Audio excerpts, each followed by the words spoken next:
Une France qui sombre, une France qui saigne, une France qui devient jour après jour une véritable France orange mécanique.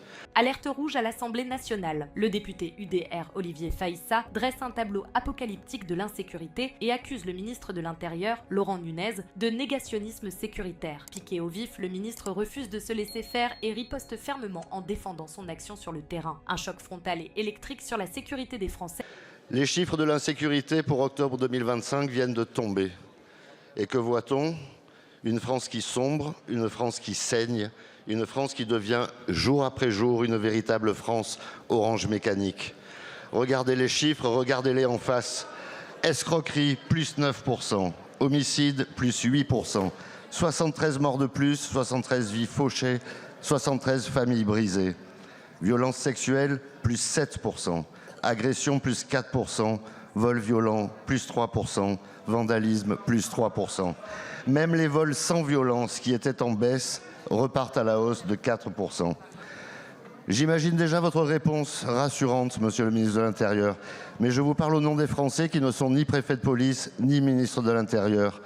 De là où vous êtes, vous ne vivez plus dans le réel, mais la rue, elle brûle. Je viens vous parler des vrais gens, ceux qui voient, ceux qui vivent, ceux qui subissent cette insécurité, pas seulement au travers de chiffres abstraits. Les Français ne se sentent plus en sécurité nulle part, ni dans leur quartier, ni dans le métro, ni devant chez eux. C'est le chaos sécuritaire, c'est l'ensauvagement d'une nation autrefois fière, autrefois respectée, autrefois protégée. Mais vous persistez dans ce négationnisme sécuritaire. Vous niez le lien évident, criant, entre immigration incontrôlée et explosion de l'insécurité.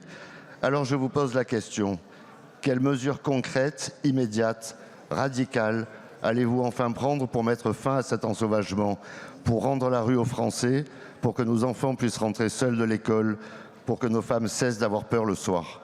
Je vous remercie. Merci, monsieur le député. La parole est à monsieur Laurent Nunez, ministre de l'Intérieur. Madame la Présidente, Mesdames et Messieurs les députés, Monsieur le député, loin de moi l'idée d'avoir des paroles rassurantes. Moi, je suis un homme d'action. Je suis dans l'action tous les jours, à la tête des policiers et des gendarmes pour lutter contre la délinquance. Je ne nie pas les chiffres que vous citez, qui sont d'ailleurs les chiffres du mois d'octobre. Vous l'avez dit vous-même, hein, c'est mieux quand on prend des séries un petit peu plus longues. Vous avez des chiffres, j'en ai d'autres. Je peux vous dire que depuis le début de l'année, les cambriolages baissent de 5%, les vols violences de moins 5%, les vols de véhicules de moins 9%, les vols dans les véhicules de moins 6%. Le nombre de trafiquants mis en cause ne cesse d'exploser. Il y a d'autres chiffres, il y a d'autres façons de présenter la délinquance. La seule chose que je peux vous dire, c'est que nous sommes sur le terrain, nous sommes à l'action. Je ne suis pas loin des réalités, je les connais aussi bien que vous, monsieur le député, aussi bien que vous, de par toute l'action que j'ai menée à la préfecture de police et de par mes origines qui sont à Bourges, je connais bien les quartiers de Bourges-Nord, je connais bien les difficultés du terrain. Ce que nous faisons, nous sommes présents sur le territoire. Nous avons un dispositif de présence des effectifs sur l'espace public grâce aux renforts qui nous ont été octroyés depuis le début du quinquennat.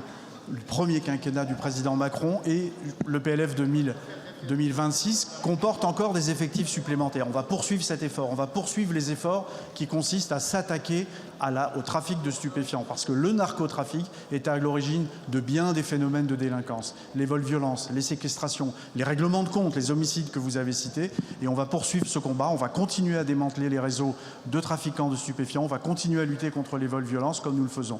Alors je ne nie pas la réalité, je ne dis pas que le verre est complètement plein, il reste beaucoup à faire et je regarde tout ça avec beaucoup de lucidité, beaucoup de courage, beaucoup de détermination à la tête des femmes et des hommes que je dirige. Merci beaucoup, monsieur le ministre.